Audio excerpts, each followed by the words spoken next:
Hello, we're so happy you've joined us today. Welcome to the Star Scholars Conference. This is one of our country directors panel.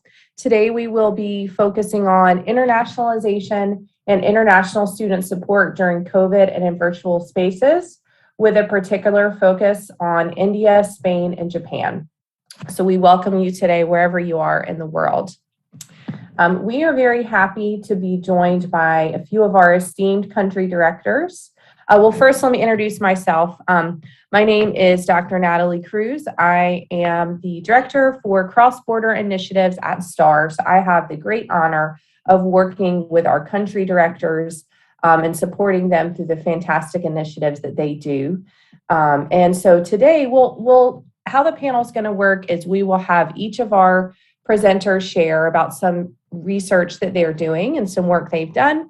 Then we'll have some time for you to ask questions. So please ask any questions you have in the chat, in the live stream chat, and we will answer those. And then we'll have time for discussion as there's time. And then we will share a little bit at the end about the country director role, and for any of you that may be interested in getting involved or learning more about STAR.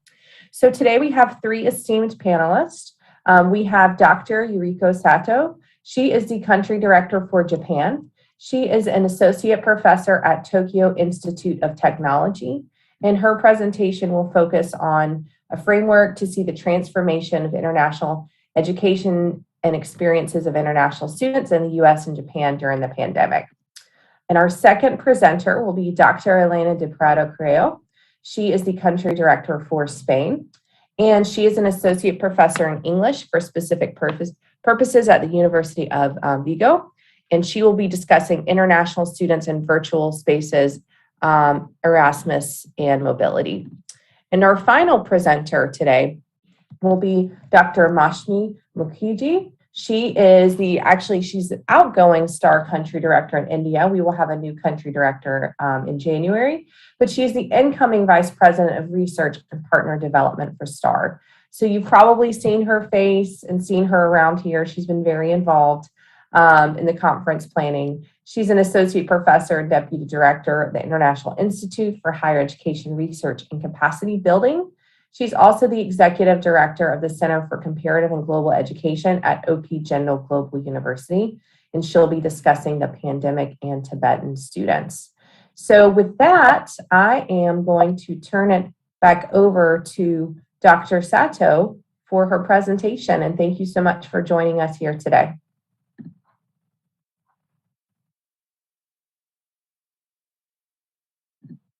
Yuriko, you're muted.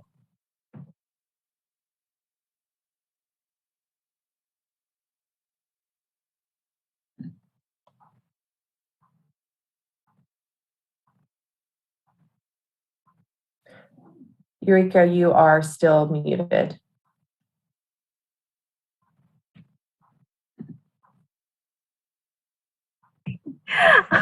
Sorry. Thank you very much for your kind introduction, and and also organizing this country director panel. It's my honor to be able to talk on this panel with the distinguished colleagues and coordinator. Okay, so the title of my presentation is a framework to see the transformation of international education, which we are now witnessing, and we'd like to see the future direction based on the analysis of the experience of international students in the US and Japan during the pandemic. Okay, so it doesn't move. Okay, okay. So as everybody knows, COVID-19 has caused some fundamental and structural changes in student mobility and international education. And how to grasp such changes to cope with them in a timely manner. Yeah, actually, we are already facing the changes, but this change may further enlarge. So maybe we have to take measures to cope with them. So the objective of my presentation is to present a framework to foresee such structural changes in international education and student graduate mobility caused by the COVID-19, and also to introduce some survey results of international students in Japan and the US and analyze it on the framework to foresee the changes. So basic idea of a framework which I made is to see the changes not only in destination countries, but also from the side of source countries, and not only at institutional level, but also at individual student level and government policy level, and to discern the changes not only in short term, but also in long term. So this is the basic structure of the framework. So in the vertically, there are three levels: macro level, meso level, institutional level, and individual level. In this case, international students. And I assume they, especially from upper level to the lower level, there is a kind of influence. So macro level situation, yeah, including the spread of COVID-19, influence the university management, and also it to have impact on international students. And the university's responses to COVID-19 also influence international students. And so there's some interaction here. And this interaction will lead to the structural transformation in international education and student mobility. That is a basic logic which assume, in making this framework. And the changes can be seen in destination countries and also in source countries. And for the convenience of analysis, I divided the destination countries in two categories: English-speaking country and non-English-speaking country, because English-speaking countries has had advantage in attracting international students, and their way of supporting and educating international students is a little bit different from the ways of non-English-speaking countries. And as for the source country, I divided it into two categories using World Bank classification: lower middle income countries and higher middle income countries. Actually, we have another category, high income country, but in this analysis, I would like to see the vulnerability of international students and the income level. I assume income level is linked, has some association with vulnerability, financial deficiency. Yeah. So I divided into two. I only pick up developing countries and divided the countries into two categories. Okay. And today, I would like to pick up the case of United States and Japan, and focusing on the survey of international students. Then I would like to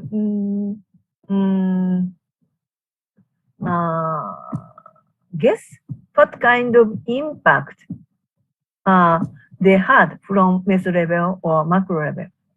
And their reaction may lead to the future direction of the international student mobility and international education. So as for the survey, it was mainly done by questionnaire survey. And the questionnaire survey was conducted from January to August this year. We asked their international students' experience in the year 2020, in principle. And it was an online survey. In Japan, we asked the International Foreign Student Association which provide job hunting and life support information to international students. And in the mailing list, there was more than 1,000 international students listed. So I delivered the online survey link via this mailing list. And as for US, we asked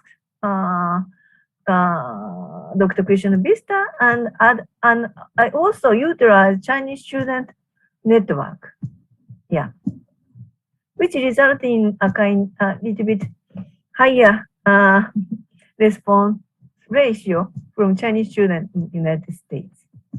And this is a number of collected validated responses. And if we only choose university students, this is the number, 376 in Japan and 118 in United States. And major questions asked to them included the experience and perception during the pandemic, the future choice and opinion about desirable support, and prediction of student mobility from their home country. Okay, this is the demographic characteristic of participants.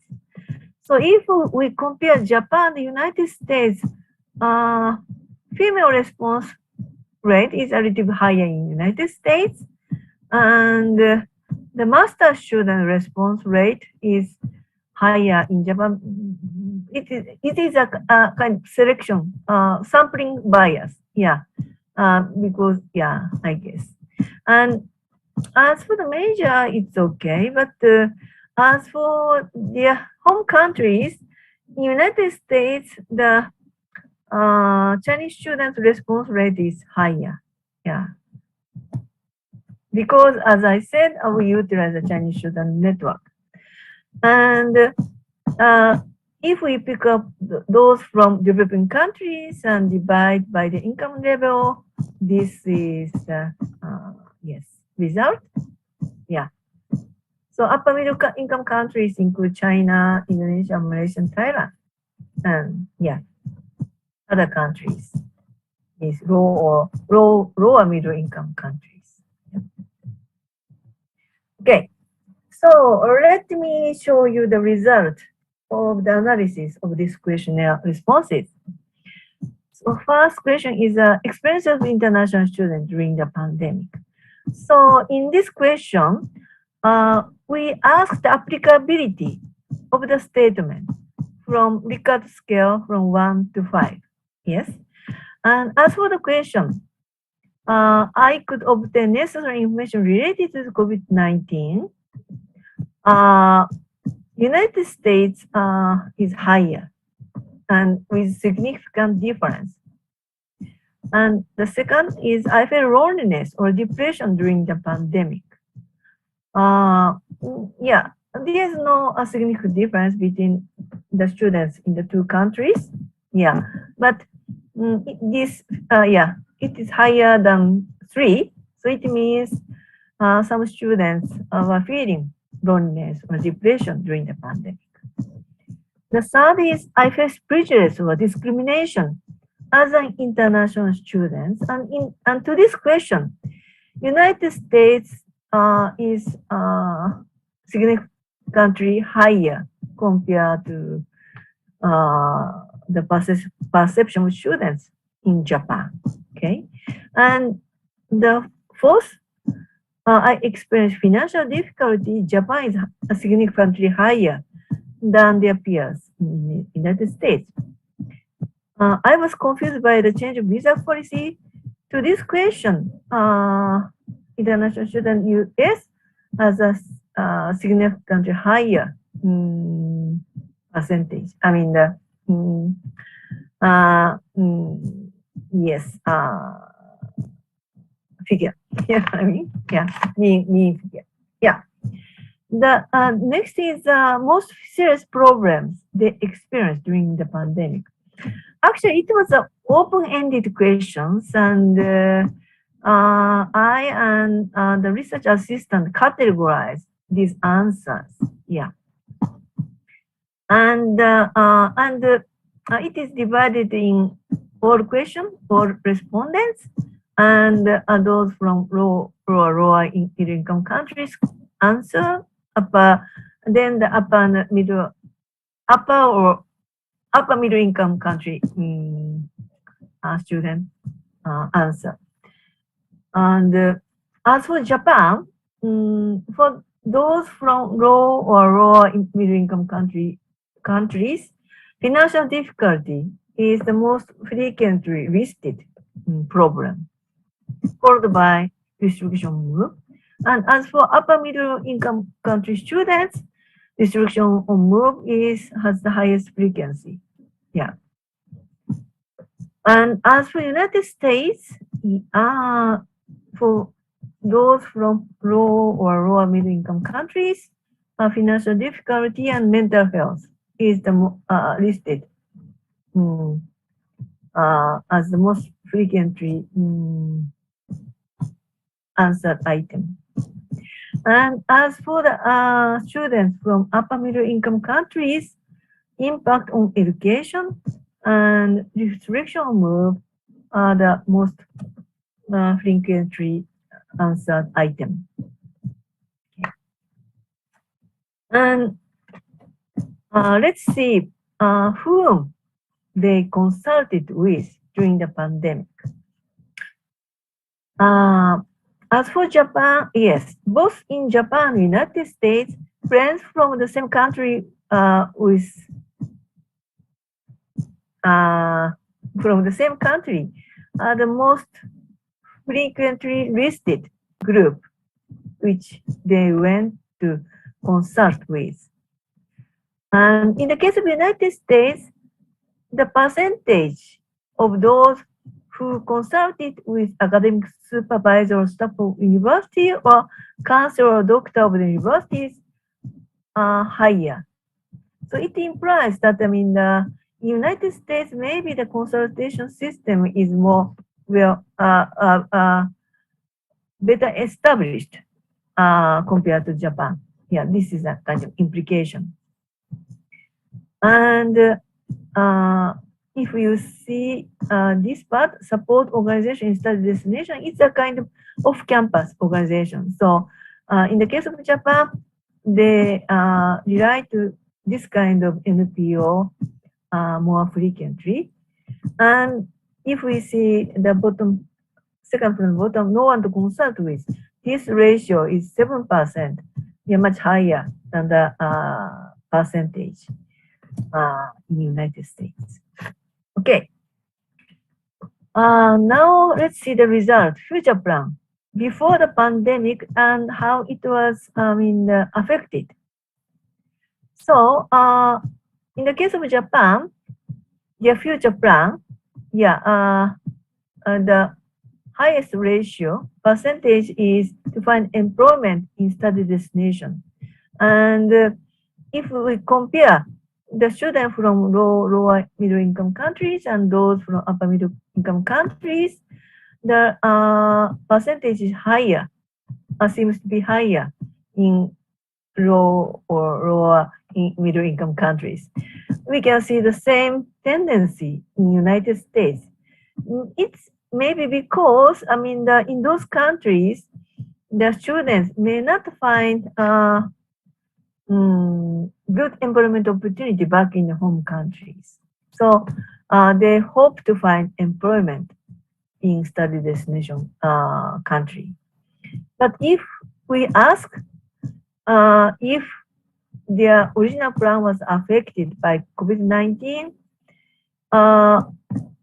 those who answered yes of all the respondents is 50% in Japan, 60%, almost 60% in United States. And if we pick up with the open-ended question, how they were affected. In the case of Japan, I could find this answer. A student in Japan said it is difficult to attend the job fairs and do job hunting as a result of strict event behavior control. And a student in the United States, I began to seriously consider going back home after graduation, as COVID-19 makes me realize how inconvenient to work as a foreigner.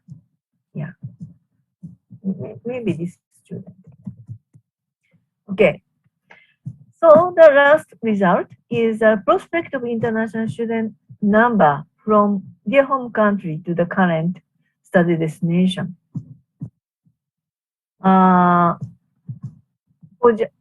the student in Japan, the student that choose, I think I will decrease. The number of students will decrease is 56% of the respondent from low income countries, and 57% among those from upper middle income countries. And as for United States,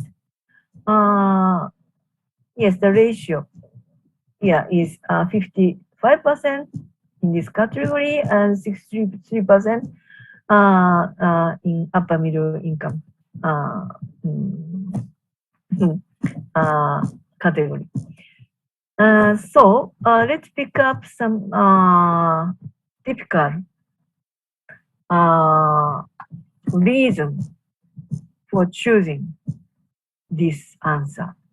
Okay, a student, this one. Fewer employment opportunities in Japan, decreased income parents, high tuition fee. Yeah. And for upper middle income countries, influence of COVID-19. Yes.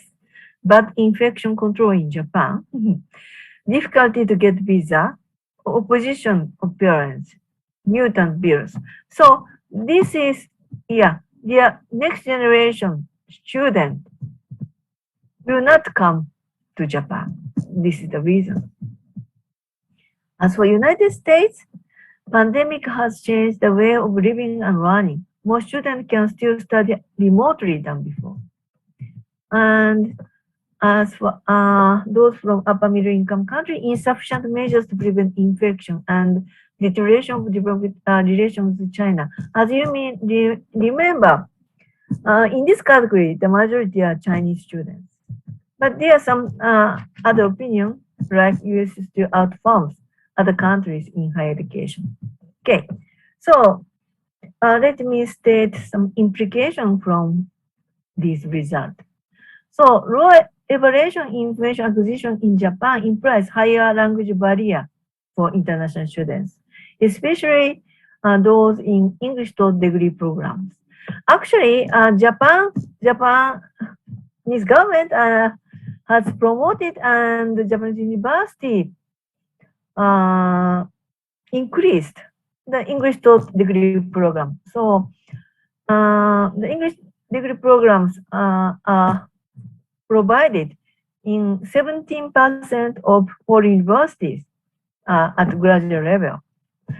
So the number of international students in English taught program has drastically increased, but at the time of crisis, maybe they were feeling insufficient information, insufficient and time and delayed information provision. Yeah, that's a weakness of our international education. And confusion by visa policy, and also maybe the discrimination feeling, might be explained by the immigration policy of the Trump administration. It's my guess. Okay, and international students in Japan face more financial difficulties since many of them, especially those from lower income countries, earn their living by part-time jobs. And many of them were working in restaurants and shops. Actually, 40% of students doing part-time job work for restaurant, and more than 20% work at shops. But these businesses were really severely hit by the pandemic. So many of them lost their part-time jobs and faced financial difficulty. And online education diminishing employment prospects are listed as the main reason for negative prediction of future student flow. Yes. So if we plot the result on the framework, it's like this.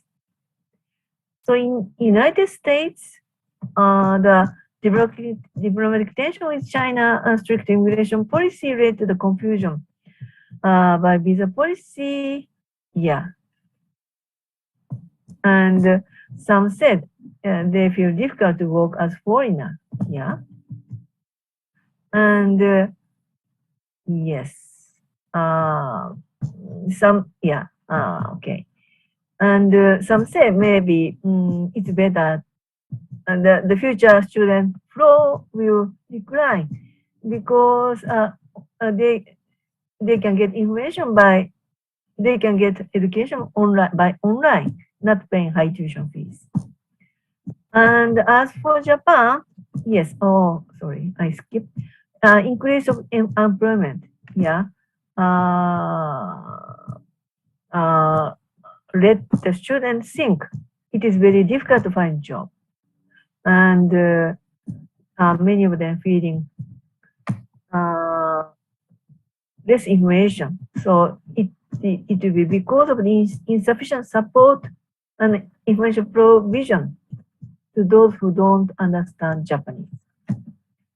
And if we see the source countries, in those from lower middle income countries have higher expectation to find employment in destination countries, but it is now their dream has been blocked, yeah, because of increased unemployment, and they resort to part-time jobs to earn their living, but it led to the more financial difficulty. And as for those from higher middle income countries, they have the option to go back home country to find job, okay? But they have higher expectation for infection control. So these students, the perception may lead to the decrease of student flow, and the value of real study abroad will be re-examined from now on. What they can get from real study, in other country, which will meet this, the tuition fees.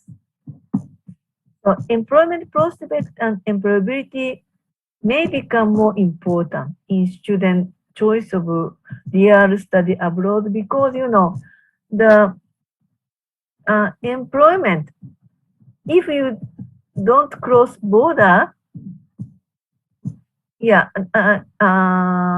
employment opportunity may not increase. So networking is important, and also some tacit knowledge. Say in the case of Japan, they need to know some Japanese culture to adapt well, work well in Japanese company. So such kind of tacit knowledge can be obtained by their study abroad or employability. Yes.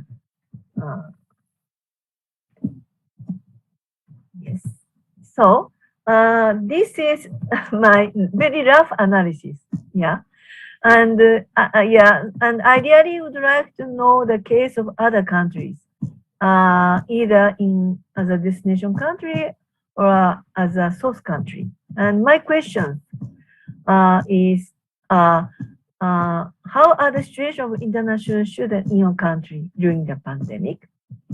How has your university responded to the needs of international students?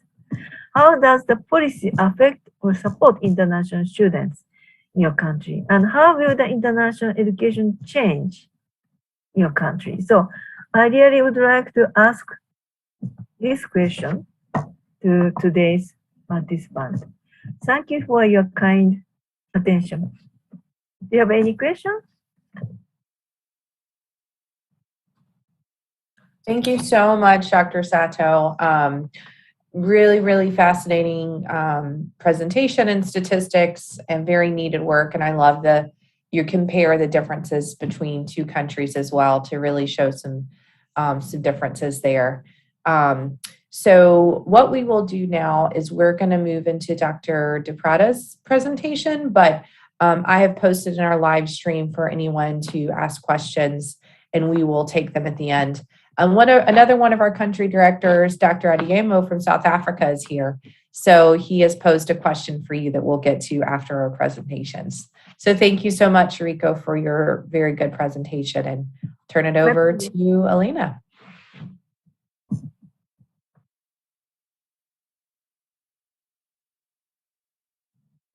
Okay, can you hear me and see the screen?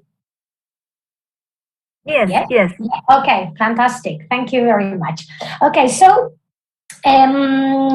what I'm going to do is a bit connected with, well, first of all, to thank you very much, Natalie, for your excellent coordination, and Yuriko for this fantastic account of research. As I told you, I enjoyed very much when I read it, and even more now when you explained so neatly, and it was really clear. This, of course, this type of research, comparative, it sheds a lot of light into the international mobility all over the world.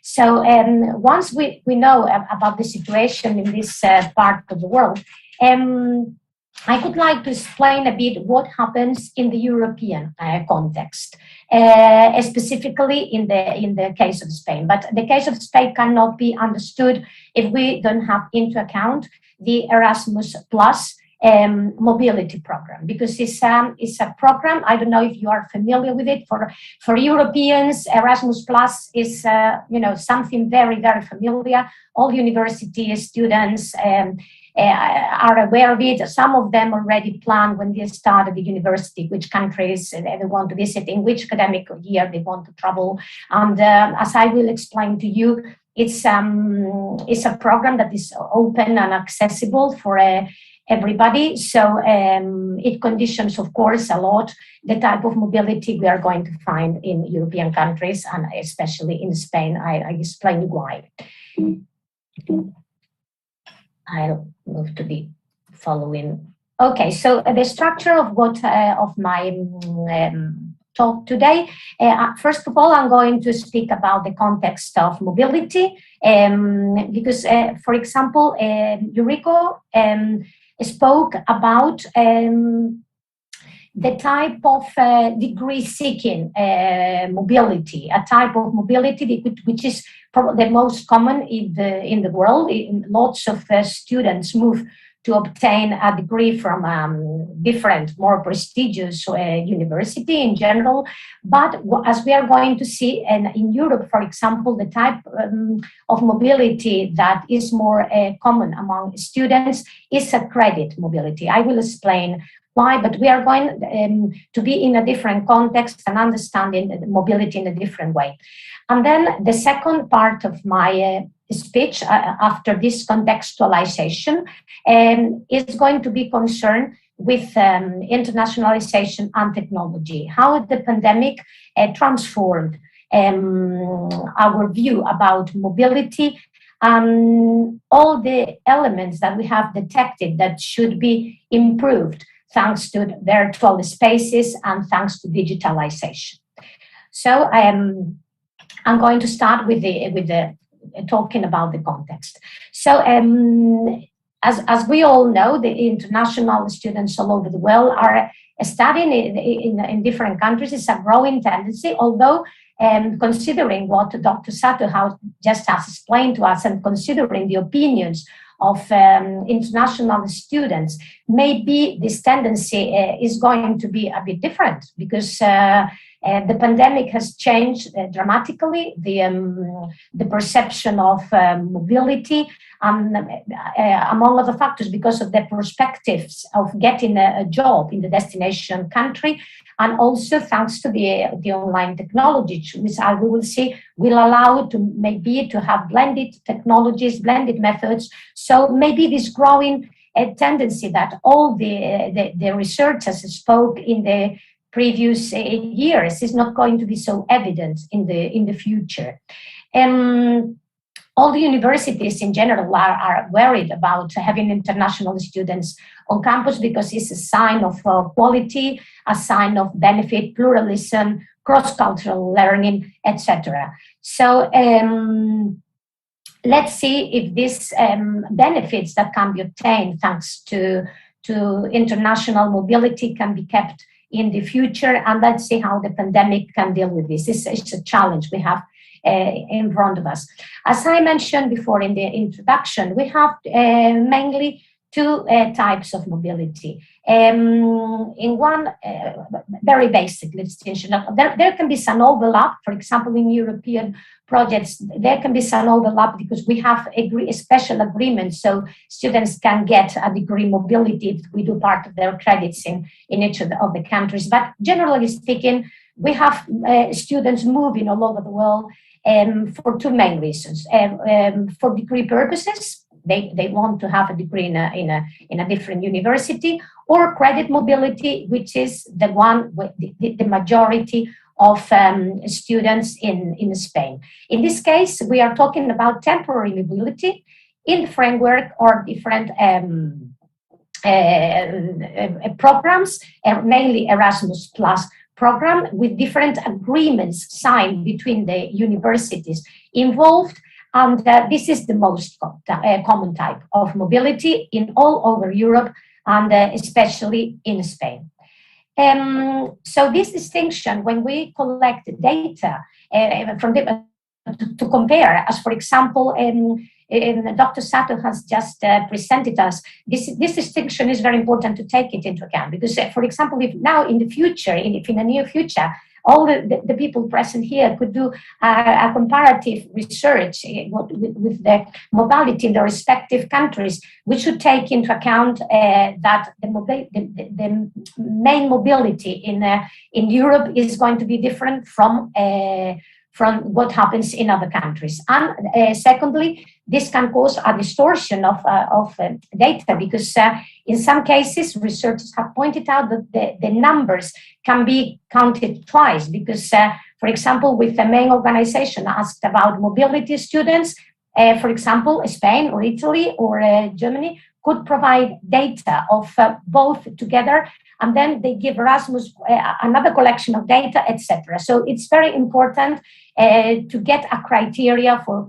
when we talk about international mobility, what we are going to understand by it, because of course the differences between and the implications between one or the other are going to be very different. Because, for example, as Dr. Sato explained, in many cases, the main reason to go abroad is for professional reasons, to get a job. But for example, in Europe, is mainly to get a more specialization in their field of studies, because they are only going to study either for a term or maximum a year. Erasmus Plus programs only allowed to have to enjoy an Erasmus grant for maximum 9 months, combining Erasmus for studies or Erasmus for work placements. As we all know as well, the share of international students also varies depending on their level of education. So as we can see, most students try to go abroad for a doctoral level, followed by master's level, and finally bachelor's level. So this is one of the tendencies that we can observe in most countries, according to the OECD. So this is also a tendency to take into account in our future. And again, the motivations for mobility with one type of mobility and the other is, as Dr. Sato mentioned, in that case, the quality of the studies probably, and especially the integration into job market, are going to be the main attractions of the destination places. But for example, in the European situation, when you ask students what made them make their decision, they are mainly made in their offerings of the city, their social life that can be in the city. And finally, only as in the third place, they mention academics. So for them, let's say the social component, the attraction of the destination, and the social life they can get there goes first than academics. In this case of short-term mobility. Again, the mobility flows, as we could see in our previous talk, in the past also, maybe this is going to change at once, because as we could see, the economically developed countries were the main destination in tertiary education, and most students arrive from low-income countries. But as Dr. Sato explained as well, this tendency is changing. I may be now medium-income countries are also contributing a lot with international students. Other students are searching for the quality of education, and other students move because of proximity, for the common language, and of course, it's also very important to go to an English-speaking country because of the facilities that the common language implies, and because, of course, English is a medium of international communication, so students feel that they can also improve their language skills when studying in an English-speaking country. Although also some non-speaking countries have been made in a lot of efforts to attract international students with other sort of incentives, such as scholarships, English taught programs, or even the possibility of getting part-time jobs in the destination country, which in other countries, I was surprised to see the regulations in some countries, because in other countries, for example, here it would be impossible for the student to be integrated into the job market if it comes with a visa for a student. So in Europe, as I mentioned before, the mobility flows are mainly based on the Erasmus program. In this case, it's called ECTS mobility. I don't know if you are familiar with the ECTS, what we understand by ECTS mobility. I will explain it to you very briefly. Every degree is based on a number of credits. So students must get, for a normal degree, 240 credits in the different academic years, in which in most countries are 3 or 4 years. But the number of credits is normally, for a full degree, 240. So this program allows to get in a different country 30, 60 credits, etc., to be recognized then in the home country. So we have a sort of agreement between the different universities, in which, when, for example, from Europe, from Spain, I send a student to, let's say, Germany or Italy or Ireland, before the student goes there, we sign an agreement between the three parts, the sending institution, the receptive institution, and the student, confirming that once he's back, if he passes his or her subjects, if he is successful, he will get that recognition back home. That's how it works, the system. So we are in Erasmus Plus, we are getting more and more students in the system, although there is still a lot of room for more students to be part of it. And actually, the new Erasmus plan has a bigger budget, includes more options such as work placements, etc. And the idea is to try that more students can get benefit of spending part of their program abroad. So in terms of absolute growth, Spain is the leader, is the country that receives more students, both for study purposes and workplaces. So we are very familiar. There is a kind of Erasmus tradition, a kind of Erasmus culture in our universities, because many students are in our campuses with this program. that because of this enrichment in general of the situation, Spain has been trying to improve this situation, and they have we have a strategic plan that tries to attract more students. And at the moment, we are the core center of mobility in Europe, and also we offer the most balanced relative outbound and inbound mobility, occupying the first position in the last years.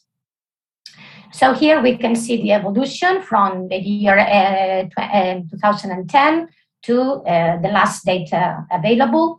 As you can see, we are in a continuous the green one is degree, and the orange one is the master. So in both cases, we are growing a lot. So the second part of my paper, considering this question, we can see that the pandemic has produced dramatic changes in mobility, but we must also to see this with a positive perspective, and we have learned that they can be many benefits derived from technology, from digitalization, that can also be integrated into internalization to make it, especially to make it extensive to other students and to improve some areas that in the past were not considered so relevant, and now we know that they are more relevant than we originally thought. This is the impact of the pandemic in Europe at the moment. This is the last data we have, and at the moment, as you can see, most of the universities are already with having many face-to-face sessions, mainly blended or different institutions, but this situation, of course, is changing day by day depending on the pandemic evolution. So the new Erasmus program tries to adapt this ever-changing situation, and the new program wants to emphasize quality and equal opportunities. They want to make the program more accessible to students with less resources. This can be possible thanks to high quality distance learning, because now the idea is try to promote blended learning to acquire and develop digital skills at the same time, and to be more sustainable, and to have these blended intensive programs could also prepare students then for their integration in on-campus experiences. And also this year, we have the Erasmus Pro, which allows to have stays international mobilities outside the country, outside Europe. As I mentioned before, I just repeat it very briefly. What technology is telling us is that regarding internalization is that data should be considered in a very homogeneous way and should be made available to all researchers and people interested in improving mobility, because sometimes data are very difficult to get. For example, for me, even if I am Spanish, I speak Spanish, and I know how more or less institutions work. To obtain updated data, sometimes I have to surf the web quite deeply to obtain the raw data, so I can make comparisons, I can extract data. So this should be also made more accessible to all researchers. Regarding teaching, higher education institutions have managed to be more adapted to the situation and be more experts. And universities have shown, really have taught us a lesson that that lots of great things can be done in a very short time. Because, okay, yes, sorry, I will try to wrap up. Yes, I'm finished with it. And so we are having more, much more options now that we had in the past. So for teaching, we have lots and lots of opportunities to increase our learning and our opportunities for different students. And regarding institutions, we have the same. We have seen the ocean of collaboration, of trying to get the most of other universities. The same for students. They have more opportunities to get new courses, credit transfer, and to be integrated in different fields of study, because we have also detected by many areas of study are not traveling, enjoying their mobilities. So we also try to use virtual mobility to leverage this imbalance of field areas. And also, and it was mentioned before as well, support services should play a very a prominent role, because they are really important for the well-being of mobility students. So the fact of virtualizing, of digitalization of support services and offering really counseling through Unreal can be very important for our students. And finally, it also be very important to pay special attention to the social dimension of mobility, to all the intercultural benefits that mobility brings about. And here, digitalization can be, again, fundamental. Thank you very much for your attention. I have also some questions, but maybe we can give all the questions at the end. Thank you very much for your attention. Thank you very, very much, Dr. DeFretta. That was fascinating. And this is what's so great about our organization, is learning about how mobility differs in different national contexts. And so Erasmus is a very important program and has a lot of differences from other contexts. So thank you for sharing, and we look forward to coming back and discussing a little more. With that, we are going to move into our third and final presentation. You've probably seen her around the conference. OPJGU has been instrumental and been our host for this for the conference. So I would like to turn it over to Dr. Moushimi Mukherjee, and she will be speaking about her research regarding international students from Tibet. So thank you so much, Moushimi, for joining us. Thank you, Natalie, and evening greetings from India to my colleagues in Japan, Yuriko and Elena in Spain. I'm going to speak about the Tibetan student experience based on my research, but I just want to let you know first that my research actually was not focused only on Tibetan students.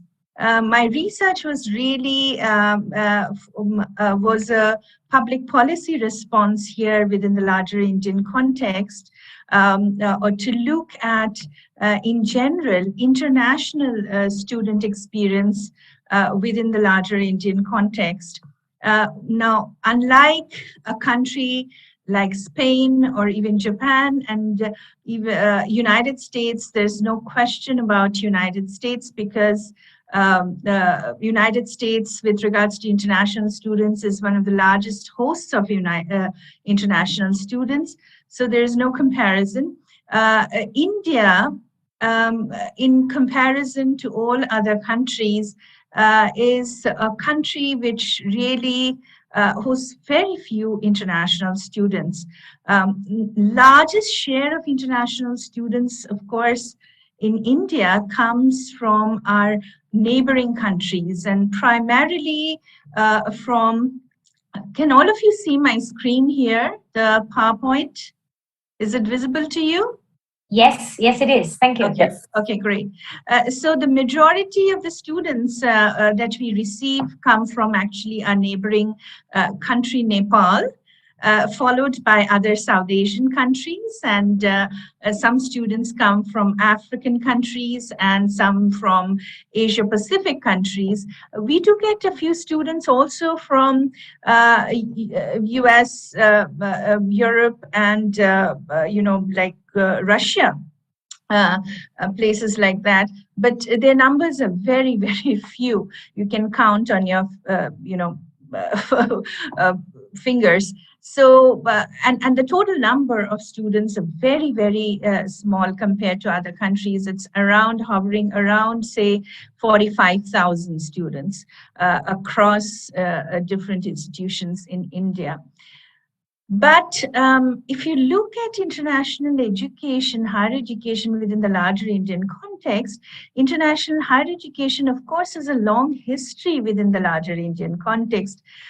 This is, of course, a quote I've taken from Tagore from recent history of about a century ago. This is a quote from a news paper that comes out of the university that Tagore set up during British India, Vishwabharati. And this is a quote from Tagore from this newspaper, Vishwabharati. And I just want to read it out to you all. University is there to offer us opportunity for working together in a common pursuit of truth, sharing together our common intellectual heritage, to enable us to realize that artists in all parts of the world have created forms of beauty, scientists discovered secrets of the material universe, philosophers solved the problems of existence, saints made spiritual truths organic in their lives, not merely for some particular race to which they belong, but for all mankind. And this university, Vishwabharati, actually, if you translate into the name in English, it means World University. And this was set up about a century ago during British, at the peak of British colonial India, when there was rising nationalist movement, freedom movement within the country against British colonialism. Now, if you go further back in history, India had many very, very ancient centers for higher learning, which of course became dormant and extinct. Nalanda, Vikramshila, Takshashila, all these places were primarily Buddhist centers for higher learning, and scholars from the Middle East, from Asia Minor, from different parts of the world, they used to come to these centers of higher learning. So when we talk about internationalization of higher education, the literature mostly talks about the very, it's a very recent phenomenon in terms of, globalization of higher education and international student mobility, where international students are often,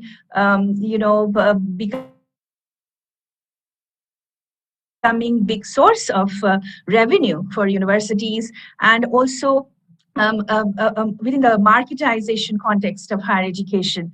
But here you can see a very different tradition of international education has been there for quite a long time within the larger Indian context. But, sorry, why did I go back? I should move forward. Okay.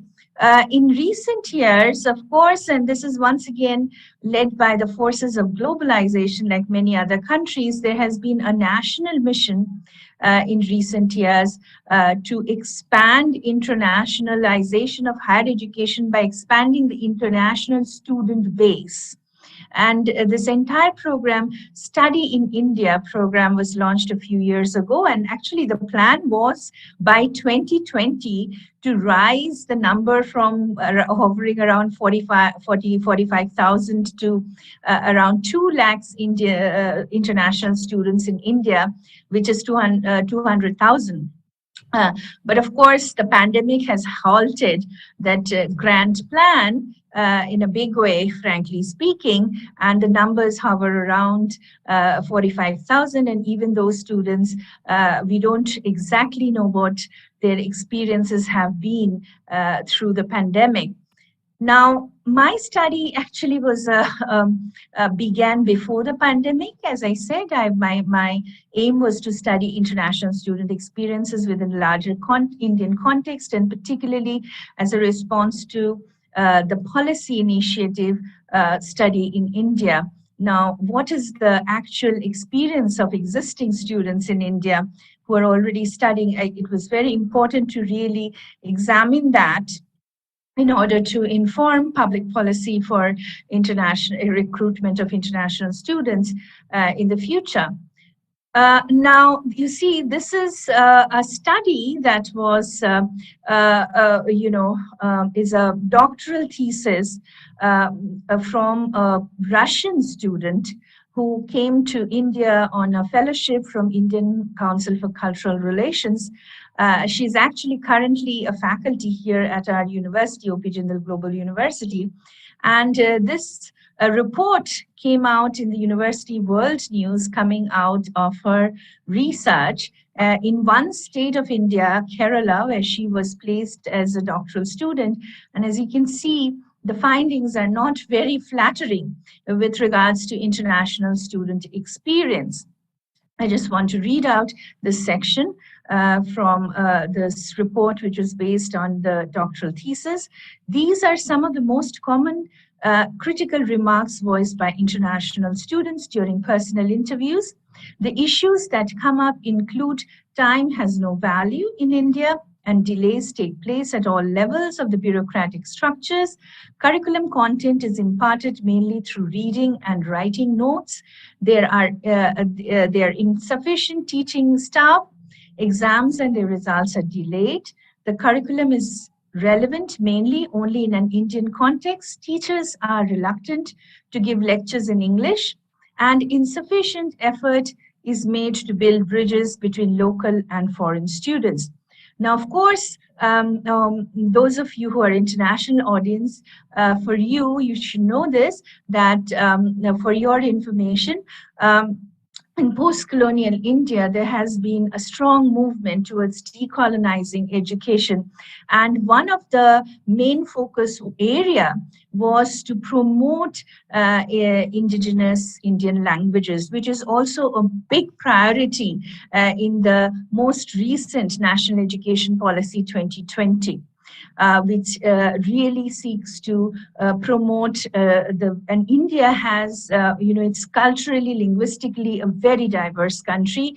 And, the Constitution recognizes some of the languages as main state languages, but outside of that, also there are various dialects and languages within the larger Indian context. And the public institutions, now, the mode of instruction is all in the local language of the state. So this student from Russia was in Kerala, where the medium of instruction is Malayalam, which is the state language over there. So and the teachers are generally reluctant to deliver any content in English because they are catering to the needs of the local student over there. So you understand now, whereas all these scholarships and fellowships for international students that are available through organizations like Indian Council for Cultural Relations under the Ministry of Culture, they send students mostly to public institutions, not private institutions where mode of instruction is English. So there is a real gap between the international student needs and the way the public policy is being designed. A huge gap, which is creating a lot of problems for the students who land here. Now, with regards to the Tibetan students, I personally got to know a lot of Tibetan students here at our own university as a teacher over the past 5 years. Many of them study at our university. They come from Tibet via Nepal for higher studies. But quite interestingly, some of the Tibetan students are also Indian by birth. Those who are second generation Tibetans whose parents had come with His Holiness Dalai Lama back in the 1950s. So these students, I thought, had a very interesting kind of a situation. Our international office and all international offices in different universities across India, they really look at them as international students. They participate in all international student affairs activities on campus. But if you look at the government statistics, they don't appear anywhere, because they are subsumed under the category of Chinese students because Tibet is under Chinese occupation. And within the larger Indian context also, interacting with the Tibetan students, I realized there is a real identity issue over here, as many Tibetan students are often also seen mixed up with Northeast Indian students who look very similar to East Asians. Now, this is, you see, a quote from an interview with a Tibetan Indian student who's studying in Delhi, but born in Manali, Himachal Pradesh, North India. And this is an interview I conducted during the lockdown. The racist behavior towards our ethnicity has increased since the spread of the coronavirus pandemic. We have been treated as if we have brought the virus to this society. The most recent experience of racism that I experienced was during a trip to Goa in March, right when the lockdown was announced. People called us Corona and saying, "Go away, you Chinese," in addition to the rude ways they behaved towards us. We had many Indian friends from Northeast in the group who were also treated no different. We are all born in India, and it is like a second home to us Tibetans. We are thankful to the country and its people, but this behavior is not tolerable. The beauty of India has always been in the diversity of its culture and religions that make it so unique.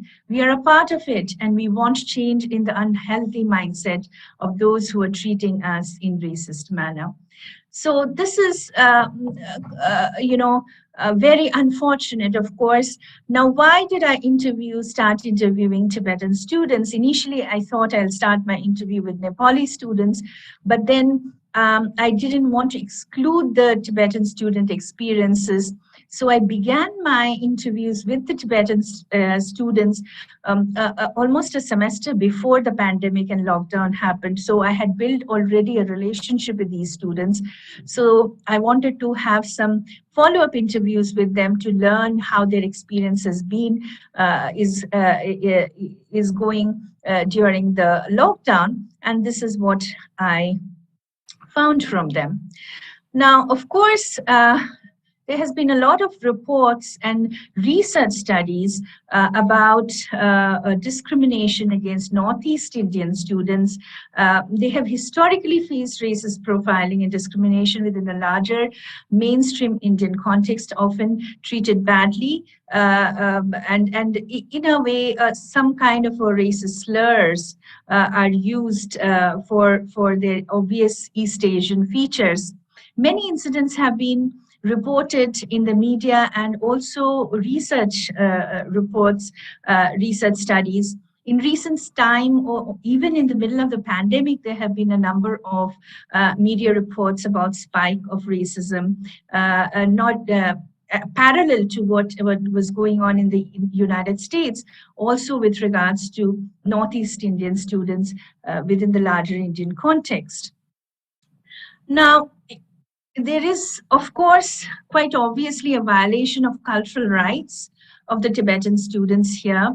The Tibetan cultural rights are not just being jeopardized by Chinese occupation of Tibet and forceful promotion of mainstream Chinese language and culture through schooling, but Tibetan cultural rights are being also violated in India because the mainstream Indian ignorance about Tibet and constant racist profiling of Tibetan students as Northeast Indians who are also denied their cultural and citizenship rights by the mainstream Indian society. Now, as you can see here, this is the Facebook page of Tibetan Youth Congress, which is a civil society organization of young Tibetans. And the Tibetan Youth Congress, yes, I'm going to definitely wrap up in 5 minutes. So Tibetan Youth Congress has been really campaigning using new digital social media to educate people about the cause of free Tibet and to also fight for their cultural rights faced with racist discrimination in India as Northeast Indians or Chinese. Now,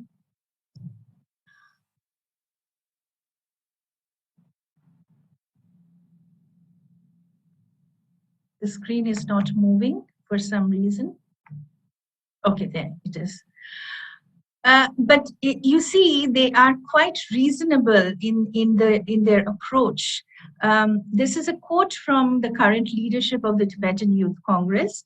Our nonviolent fight is against the authoritarian Chinese government, not against Chinese people. In fact, boycotting Chinese goods will probably release many Chinese workers from the factories that are sweatshops, where they are forced to work under the authoritarian government. And so they have they have been organizing all kinds of campaigns against boycotting Chinese goods. And I asked them this question: why are they doing that? And that was a response for it. And this was I don't want to play this actually. This was played yesterday during the cultural event session by the current secretary of the Tibetan Youth Congress, a couple of poetry and song sharing the Tibetan refugee experience within the larger Indian context and their fight for free Tibet.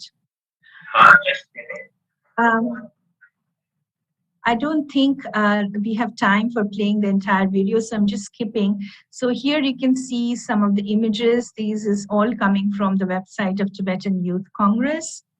But at the same time, they have been, the Tibetan Youth Congress, the Tibetan students have been very particular in expressing their strong allegiance and support for India. As many of you might know, that India has a lot of border issues in the north with China and then with Pakistan because of the way the partition of the countries happened. And each time there is some issue around the borders of India, and the Tibetans have really come forward to support the Indian people and the government also. And as you can see, this is a poster from a rally that happened in June 2020, last year in New York and Toronto by the Tibetan students in support of Indians. So I think Indians are losing out on a big opportunity over here as citizens of the world to really embrace difference and a great opportunity for cultural diplomacy over here. So what I proposed through my couple of articles that I have written and what I'm currently writing is global citizenship education and intercultural education as an answer to rising racism. And we really need to think about it very seriously, not just here in India, within the larger Indian context, but I think globally, currently in the middle of the pandemic. We all know about the difficult experiences international students have gone through in many countries around the world, and they're still going through. I personally know about Australian students who had to leave abruptly from Australia, and then they were again supposed to return in December, whose visas have been again cancelled due to the new rise, this Omicron variant and all. And many of them, they had to leaving everything. One of the student also has his personal laptop behind in the apartment in the city of Melbourne and can't continue to work on his dissertation thesis back here in India. So many students like this are going through a lot of difficult times. We really hope that we can help build a better world, and the pandemic experience will not make us more and more parochial, and particularly in a country like India, which has such a rich history with Tagore's Vishwabharati and the ancient Indian universities. We really need to get our act together and embrace the world and the students and the teachers and the scholars. And this wonderful conference we are hosting online is an attempt to really educate everybody and to tell everybody and send out this message that this is what we all need to do, even virtually, if it is possible. Thank you. That's all I had to share. Thank you so much, Ms. Yumi. I mean, you raised such great issues, great questions. We know we are not through the pandemic. We are still in it, and we see particularly some of the disparate effects on our students, on our international students. It is a global problem, and I hope we can move forward with these things in mind and make international education, international students' experience even better. So we have about a little bit over 10 minutes remaining. So what we're going to do is we have a couple of questions in the chat we will ask, and then I'm just going to leave a little bit of time at the end. Want to share very briefly about the country director role. These are three of our most fantastic country directors here today. And I encourage you to reach out to any of them as well as me if you're interested to learn more. But first, let's get to our questions. So our first question that was posed in the chat, I believe specifically for Eureka, was what are the policy recommendations based on the results that you shared in your survey? Yeah, thank you very much for the question. Yes, as for Japan, as you saw in my presentation, many students, international students, are facing financial difficulty. Especially, many of them resort to part-time jobs, and during the pandemic, they lost jobs, so no income, and have difficulty not only paying the house rent or buying food, but also paying the tuition fees. So they are at risk of losing the student status, means they have to leave Japan, giving up their dreams. So my suggestion is to our government is to provide financial support to those very vulnerable groups. Actually, our government distribute money, once to all residents, including foreign residents in Japan, about $1,000 money. Thereafter, the support money to students, but around the same amount. But at that time, for international students, there's some criteria that they should have certain good academic performance. But you know, the international students who work and study type, their academic performance is not good, so they are excluded from the support target. So I think, they are really struggling, and they are potentially, capable students. So I think we need to extend support to those, students.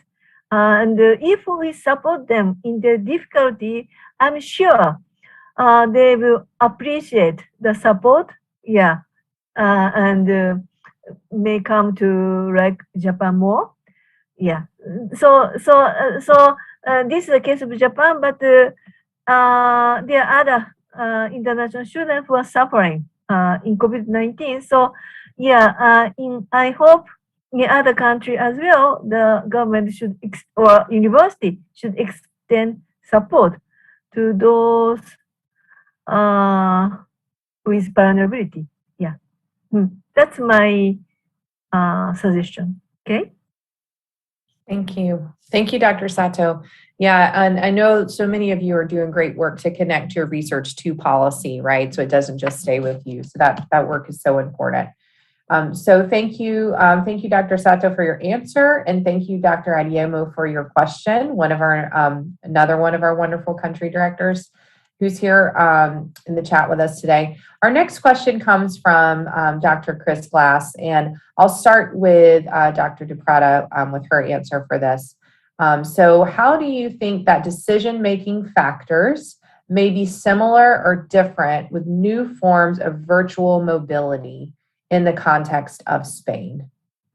So decision-making factors for students with virtual mobility. I think you are mute. Muted. We all do it. Never. I'm sorry. Okay. Okay, yeah, thank you very much for this question. Well, I think that if we become more virtual in the future, if the Erasmus Plus program transform into virtual a problem because of the pandemic, etc. I think that the good point, it has advantages and disadvantages. And regarding decision making, and they are connected with decision making.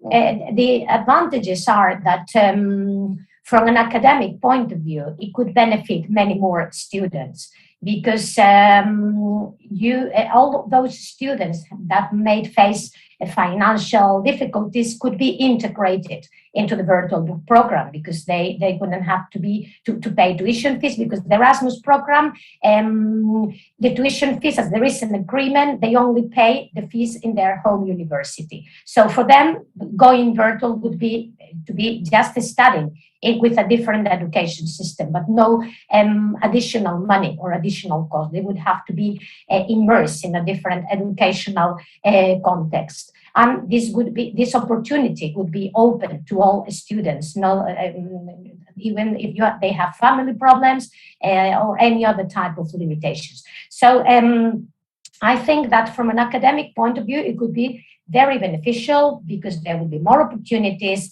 They could be able to establish relationships with all the students. They would get a better qualification. I also think that it could be also positive to get more contact with the local students because all the researchers here mentioned, this is, I think, one of the problems, issues we have in internationalization. Normally, students tend to meet with their own compatriots or the like, and they miss such a valuable opportunity as to know people from other countries. So maybe the fact of going virtually and being integrated in the system, and if we as teachers, professors, and institutions try to make them work in intercultural teams, that they have to produce their projects and focus on intercultural cooperation.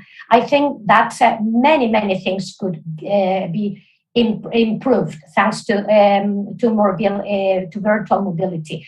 But regarding decision making of their own students, they, of course, for them it would be completely a different perspective because now, as I mentioned, they choose the countries because of the attractiveness of their destination cities, mainly on the atmosphere that they can enjoy in the destination cities, not so much as the academic part. So students would have to change completely their decision making to think really about their future, about their strategic plan for their professional life, for their academic life, and integrate more their mobility period into their life planning, so to speak. So I think if virtual mobility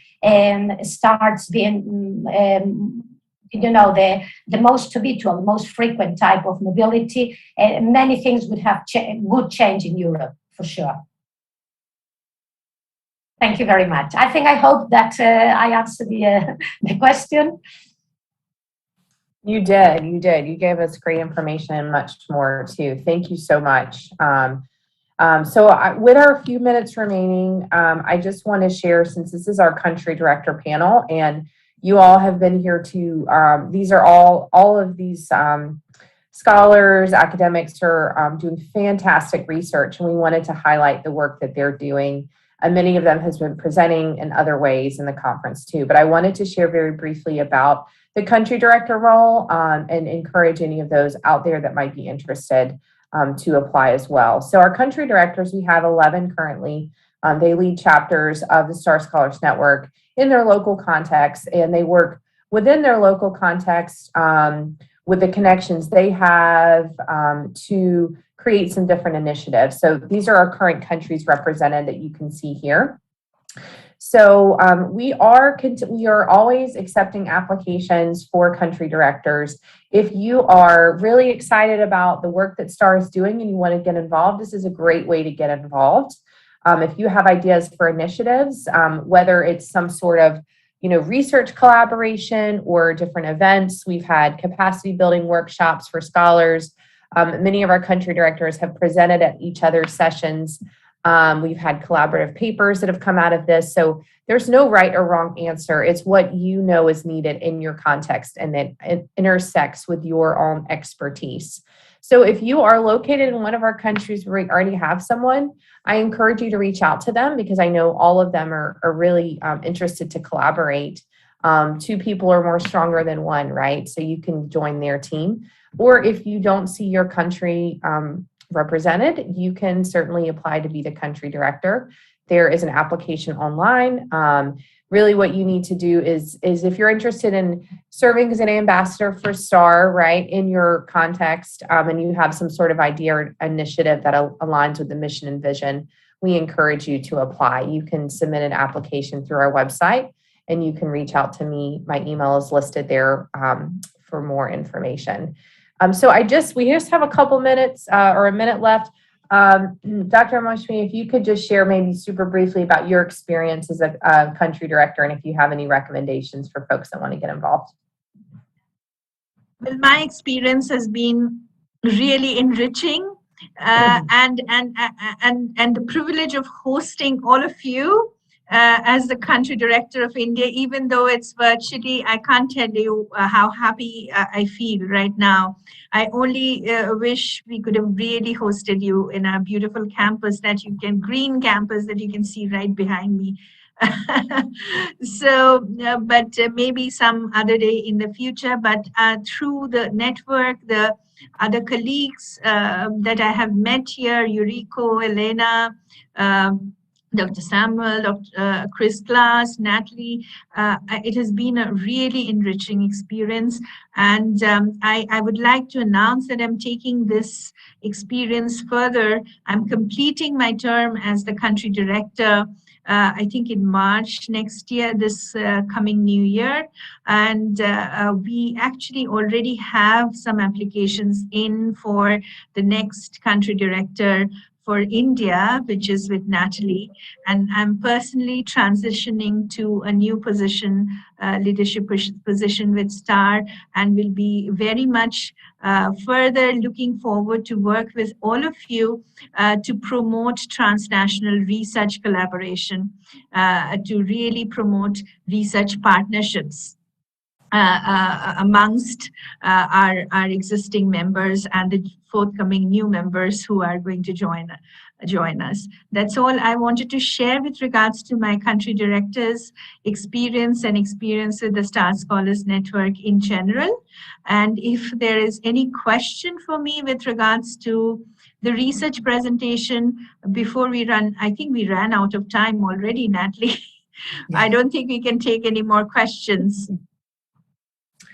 Yes, unfortunately, we are out of time, but I encourage anyone attending or watching this in the future, go to our website and all of their contact information is listed. You can reach out to me or any of them personally. But thank you for sharing your experience, Shimi, and thank you to Yuriko and Elena for your fantastic presentations and your great work that you're doing in your local context. And we look forward. We hope you will continue to attend the rest of the conference. We still have a lot of great sessions, cultural events, keynotes coming up. And we thank you all for joining us and hope you have a great rest of your day. Thank you all. Feel free to reach out to us. Feel free to reach out to us if you have any questions. You'll find our information on the STAR Scholars website. And Natalie, thank you very much for your excellent chair and coordination. And Mosemi, thank you very much for hosting this great conference. Yeah, and Elena, thank you very much for sharing your experience in EU. It is really inspiring for me. Thank you so much. Yeah, Thank the you, same Lord. for me to all of you girls, women power here. So Right. Yeah. All women's panel. This is quite interesting. Very true. thank you to you all. It was fantastic. Thank you. Same here. Bye-bye. Same here. Bye. And See you. we'll continue to do the wonderful work. Bye-bye. Bye-bye. Bye. Bye. Thank you. Bye. Bye.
Namaste. Greetings from India.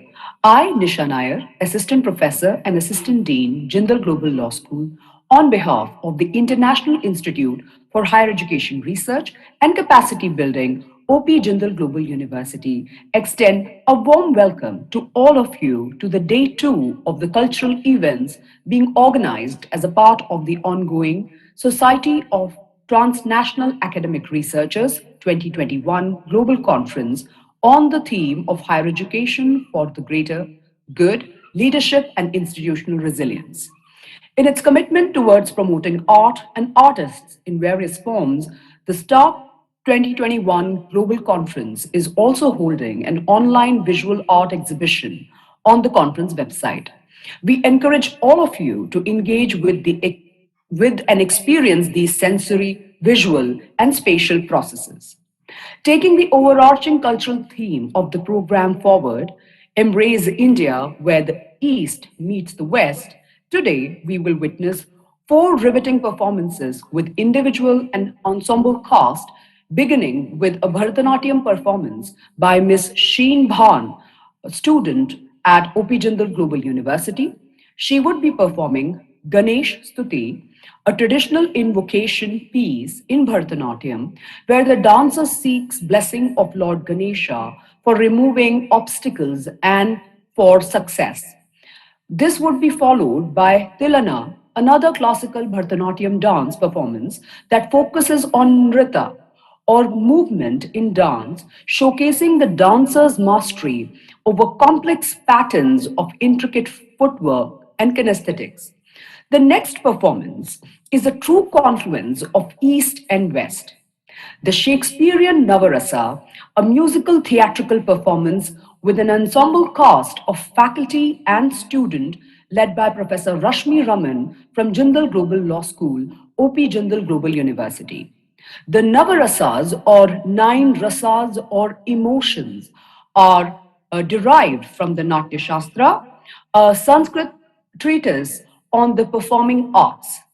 The Navarasas are Shringara, love and beauty, Hasya, joy or mirth, Bibhatsa, disgust, Raudra, anger, Shant, peace, Veera, courage, Bhaya, fear, Karuna, grief, and Adbhuta, wonder and curiosity. The performance shall bring to fore the Navarasas through a combination of musical recital, Bharatanatyam, and drama with depiction of scenes and timeless characters from Shakespearean plays. The next performance of the evening would be Kathak, which is one of the eight major forms of Indian classical dance. Kathak is unique in having both Hindu and Muslim gharanas and their cultural elements. Kathak performances include Urdu ghazal and commonly used instruments brought during the Mughal period. Today, Ms. Sumedha Bhattacharya, faculty at Jindal School of Liberal Arts and Humanities, OP Jindal Global University, would be presenting a Kathak performance on a ghazal with Mughal instruments. And for the final performance of the day, we are honored to have with us Dr. Prakash Sontake, a Grammy Award winning musician and guitarist who would engage in a jugalbandi on guitar with Mr. Dilip R., IPS, Deputy Inspector General of Police, Crime Investigation Department, Bangalore, who is currently pursuing Doctor of Philosophy from Jindal School, Jindal Global Business School, OP Jindal Global University. He would be playing the instrument mridanga. In this special instrumental performance, they would be joined by Miss Ramya Krishna, classical Indian dancer and teacher who would be performing Bharatanatyam. Together, the trio would take us through a musical journey where the sound of musical instruments and rhythm of dance shall combine to the tune of the famous bhajan, a traditional Indian song composed in Gujarati by poet Narsin Mehta. वैष्णव जन तो तेने कहिए जे पीठ पराई जाने रे. The people who are called Vaishnav understand the pain of others. We hope you enjoy all the performances. Thank you.